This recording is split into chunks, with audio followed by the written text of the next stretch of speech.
Passamos a apresentar...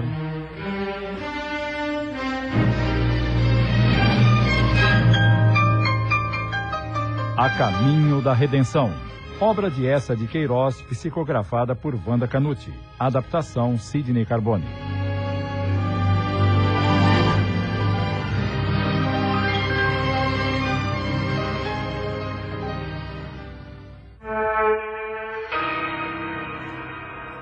Dona Carminda, que atendera aquela irmã tão revoltada, falou-lhes: Era esperado que um espírito dessa natureza não aceitasse nada nas condições em que se encontrava.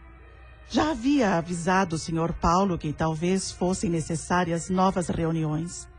O importante é que seus companheiros foram levados e, na próxima vez, o trabalho terá mais êxito. Os amigos espirituais providenciarão mais recursos, os que se coadunem com a necessidade daquela irmã, e tenho a certeza de que conseguiremos. Nossos objetivos são nobres e venceremos. Deus não permitirá que um ser tão sofredor e cheio de ódio passe a dominar-lhes completamente a vida. Ele o permite, no limite de nossas próprias necessidades de reflexão e reformulação de conceitos e comportamentos.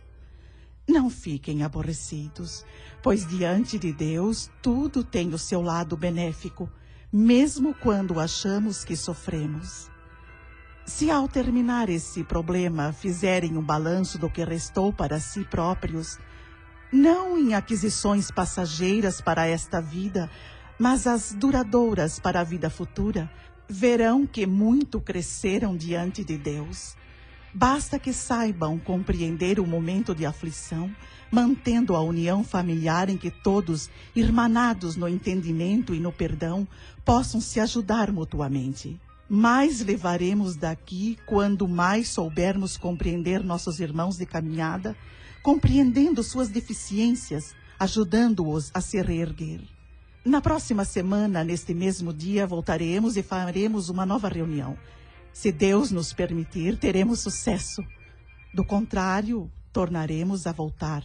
Mas estejam certos, durante esse período, aquela irmã irá sendo trabalhada pelos benfeitores espirituais e voltará diferente. Vamos, companheiros. Nem sei como lhes agradecer tanto carinho e dedicação. Que Deus os abençoe. Boa noite a todos. Boa noite. Eu os acompanho.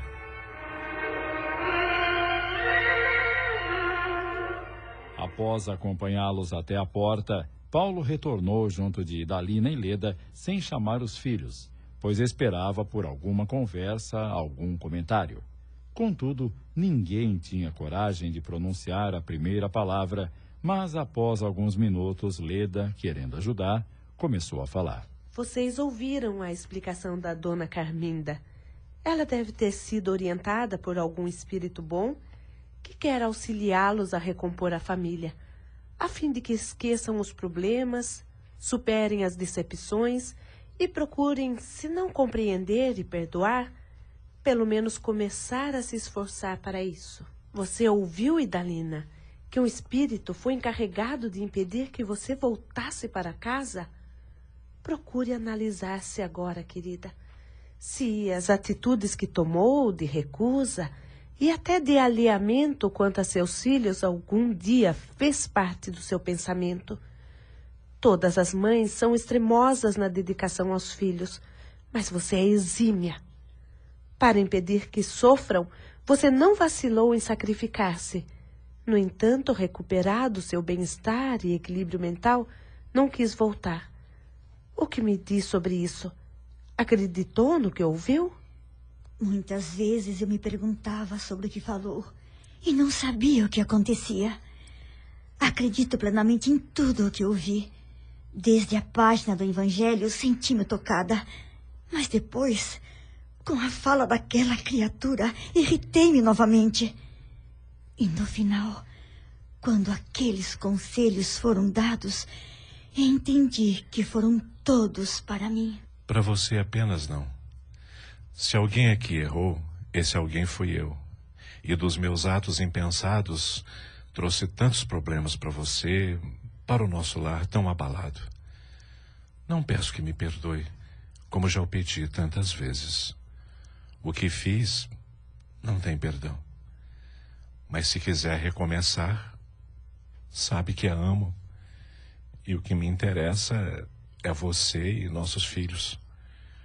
Junto a vocês é que sinto segurança, solidez e tranquilidade, apesar de ter conspurcado o nosso lar. Não volte para a casa de Leda e Dalina. Fique conosco novamente. Não prive seus filhos de sua companhia, nem a nossa casa da sua presença. Você não imagina o quanto ela ficou triste e vazia sem você. Não vou mais embora. Pelos meus filhos. Agora consigo raciocinar com lucidez e sei. Não devia ter demorado tanto para voltar. Mas quanto a nós dois... Eu sei esperar. Talvez um dia você ainda possa me perdoar. Viverei para isso. Não me esqueci do que ouvi daquele ser enraivecido que ainda continuará nesta casa. Agora será diferente. Ela está sozinha e vigiada.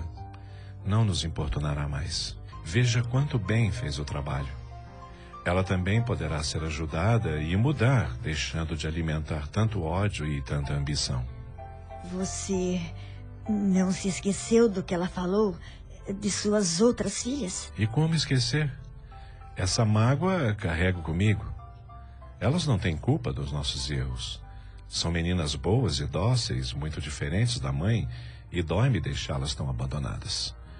Mas sei que nada posso fazer por elas agora. E para a surpresa de Paulo, Idalina, com uma certa reticência, disse: Eu gostaria de conhecê-las. Não é conveniente por enquanto. Ficarei muito feliz quando isso ocorrer, mas por hora não. Elas nada sabem desta minha vida e só lhes aumentaria a tristeza. Deixemos o tempo passar que soluções virão. Confiamos em Deus que está nos ajudando. Ele me mostrará algum caminho. Bem, penso que já não sou mais necessária aqui. Vou deixá-los a sós para que se entendam. Obrigada por tudo que tem feito por nós, Leda. Quem sabe não precisemos mais importunar em sua casa com nossa presença, a não ser para visitas.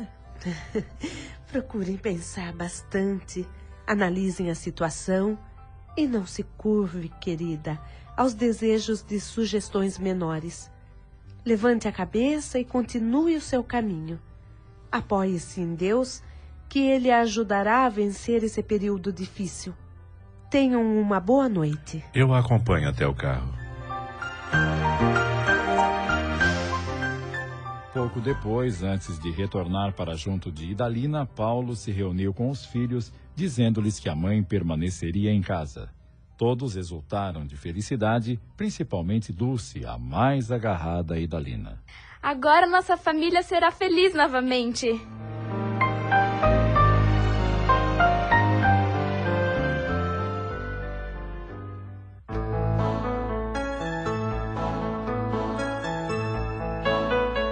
A paz parecia retornar à mansão. Nos primeiros dias após a reunião, nada mais os perturbou.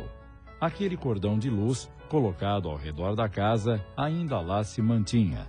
Nem Fausta saía, nenhuma entidade entrava. Idalina esforçava-se para ser mais cordial com Paulo, não mais o acusando. Sofria, mas não reclamava, nem o responsabilizava por nada. Leda sempre entrava em contato com a cunhada, estimulando-a à reconciliação plena. Tanto Paulo quanto Idalina aguardavam ansiosos o dia da nova reunião para saber que solução lhes traria e confiavam em Deus. O que eles não podiam ver nem imaginar era a atividade intensa que estava ocorrendo para isso. Ao término da reunião daquela noite, quando a entidade nada aceitara e nenhum argumento a convencera, ela ficou por conta dos benfeitores espirituais que lhe dispensariam recursos necessários à sua modificação. Um dos amigos espirituais que ali compareceram foi designado para permanecer com Fausta. Devido ao seu estado grosseiro, às suas ações, ela não podia vê-lo, mas sentia-lhe os efeitos. Levada a um dos quartos vazios da mansão, já que lá haviam alguns, a nova hóspede, por mais que se esforçasse, dele não conseguia sair. O aposento fora todo trabalhado, sobretudo nos seus acessos de saída. Tapumes fluídicos foram colocados e ela, ao tentar fugir, via-se impedida. Maldição! Maldição! Cansada de seus intentos frustrados, encostou-se a um canto e, nervosa, chorou convulsivamente, não de arrependimento e nem de tristeza, mas de revolta. Maldição! Maldição! Era o momento certo. O irmão, designado para ficar em sua companhia, começou a falar-lhe. Voz doce e terna penetrava-lhe o imo do ser, fazendo-a olhar, procurar descobrir de onde aquelas palavras vinham com tanto amor, sem, contudo, nada a ver. Quem está aqui? Quem fala comigo? Quero ver-lhe.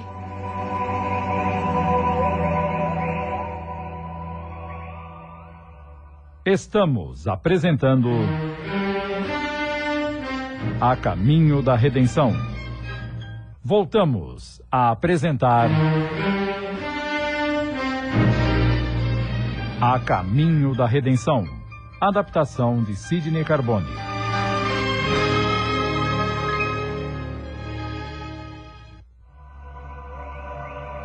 Por mais que procurasse por todo o quarto, Fausta não conseguia ver ninguém. O irmão continuou falando, apelou para o que sabia de sua vida, recordou sentimentos bons demonstrados em algumas poucas oportunidades. Fê-la, sobretudo, lembrar-se de sua infância, quando ainda indefesa, dependia dos pais e por eles tinha carinho. Meus pais. Ah, que saudade dos meus pais. Recordou-se então das situações ternas desse período, das esperanças da juventude.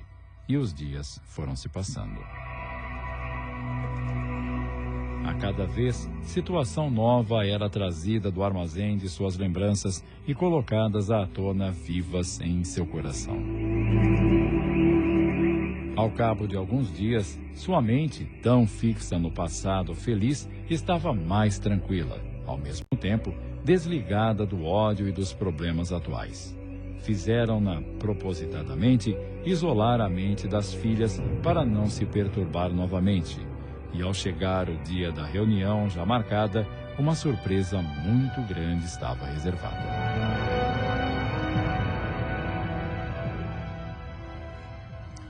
No fim daquela tarde, poucas horas antes da reunião começar, além de Fausta e do irmão que a acompanhava com nobres propósitos, outras entidades começaram a chegar, trazendo-lhe um ente que lhe fora muito querido e ao qual estivera ligada mentalmente nos últimos dias. Ela, porém, não poderia vê-lo. Mas, se captar as vibrações do amor que lhe haviam sido emitidas, como não captar o mais puro sentimento que há no orbe terrestre, que é o amor de mãe? Sim, sua mãe fora trazida. Observava a filha naquelas condições tão tristes, a aparência tão transtornada por tanto mal que abrigara no coração. Todavia, achegando-se a ela, abraçou-a com muito amor, como fazem as mães. Mais ainda, quando os filhos são necessitados. E só então, ela sentiu algo estranho. Levantou a cabeça, começou a procurar, olhava muito e não se conteve. Mãezinha, sinto-a comigo. Você está aqui? Sim, filha querida, estou aqui. Trouxeram-me para ver-te e ajudar-te. Vejo que estás necessitada e sofres muito, mas aqui estou. E se quiseres, poderás ver-me como nos outros tempos. Ficarei contigo e te levarei. Basta que o desejes. Firma teu pensamento em Deus, nosso Pai Criador, que permitiu este encontro. E pede, filha, com a força que trazes em ti, que desejas ver-me e estar comigo, que Ele, percebendo a pureza e sinceridade do teu pedido, te atenderá. Eu quero, mamãe, eu quero. Eu preciso vê-la. Estive em pensamento em sua companhia nesses últimos dias e sinto-me transformada. Sofro muito. E só o seu carinho e o seu amor farão com que o meu sofrimento se suavize. Pois então, filha, sabes que aqui estou. Roga a Deus que possas ver-me e Ele te atenderá. Já esqueci como se ora. Não é preciso que ores como eu fazia. Fala o que trazes no coração, expressando o mais íntimo dos teus desejos, que Ele te ouvirá. Ajude-me, mamãe. Repete comigo. Deus, meu Pai e Criador de toda a natureza. Deus, meu Pai e Criador de toda a natureza. Esta tua filha que tanto tem errado, muito tem sofrido e arrependida de tudo que tem feito. Esta tua filha que tanto tem errado, muito tem sofrido e arrependida de tudo o que tem feito. Só traz um desejo. Estar em companhia de sua mãezinha. Só traz um desejo. Estar em companhia de sua mãezinha e... À medida que repetia as palavras pronunciadas pela mãe, cada uma penetrando na sua alma, lágrimas começaram a se lhe derramar dos olhos. Aos poucos, porém, as névoas que os envolviam foram se aclarando e mesmo através dos olhos molhados, ela foi tendo a visão da mãe. Ao término da prece dirigida a Deus, ambas estavam felizes, abraçadas e chorando muito. Os benfeitores espirituais que ali permaneceram, auxiliando-as em vibrações de amor, elevavam hosanas ao Pai por mais um filho perdido que retornava ao seu aprisco.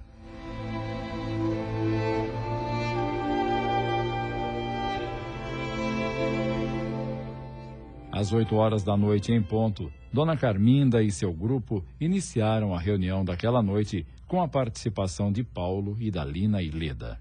Como das vezes anteriores, Eduardo, Jane e Dulce permaneceram numa sala ao lado. Após a leitura de uma página de O Evangelho segundo o Espiritismo, feita por um dos médiuns, Dona Carminda fez uma prece. Ao terminar... E pedimos, Pai Todo-Poderoso, o amparo dos amigos espirituais para que aquela entidade sofredora e com desejos de vingança novamente se faça presente, para que possamos ajudá-la e a encaminhá-la para a luz. Instantes depois, um dos médiuns começou a dar indícios de estar envolvido e o espírito foi solicitado a manifestar-se. Vinha calmo, sereno e dócil. Paulo e Idalina mal puderam acreditar quando, por algumas palavras, perceberam tratar-se do mesmo ser que os prejudicara tanto. A mãe não a deixou um instante após aquele abraço de redenção e mantinha-se ao seu lado, influenciando-lhe a mente de modo que estivesse serena e demonstrasse arrependimento. Peço-lhes perdão por todos os sofrimentos que ocasionei e não mais permanecerei nesta casa, pois foi-me mostrado um outro caminho. Estou junto de um ser muito querido que me amparará e me auxiliará na nova caminhada. Só uma dor levo comigo, além do arrependimento de tudo o que fiz. A tristeza de ter deixado minhas filhas ao abandono. Poderia ainda estar tranquila, vivendo como encarnada junto delas, se não tivesse sido tão obstinada na minha ambição. Sei que elas têm todo o conforto material, mas isto não é suficiente. Sei do amor que Paulo e a esposa têm pelos filhos, e devem também ter sido filhos muito amados. Por isso rogo-lhes, não deixem minhas filhas entregues a si mesmas. Elas precisam de orientação e carinho, precisam crescer amparadas por uma família. Se souber que isso será possível, a minha retirada será menos angustiante. Nada mais posso fazer por elas, principalmente agora que ainda estou muito necessitada, dependente de minha própria mãe, e já não estou mais entre os que possuem um corpo. Mas vocês ainda poderão fazer.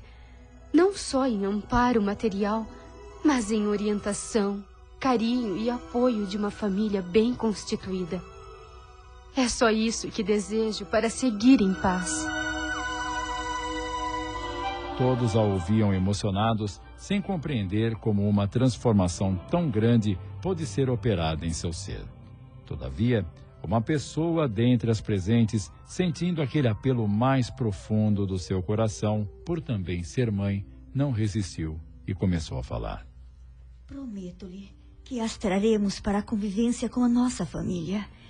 E o carinho que distribuo aos meus filhos, esforçar-me-ei para dar também a elas. Sei que será difícil, mas lutaremos e venceremos. Com o passar do tempo, a normalidade voltará e elas terão até o meu amor. Elas não têm culpa de nada e não devem sofrer pelos atos dos pais.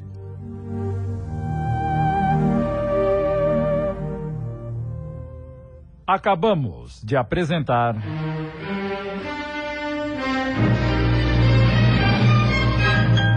A Caminho da Redenção, obra de Eça de Queiroz, psicografada por Wanda Canuti em 20 capítulos. Adaptação de Sidney Carbone.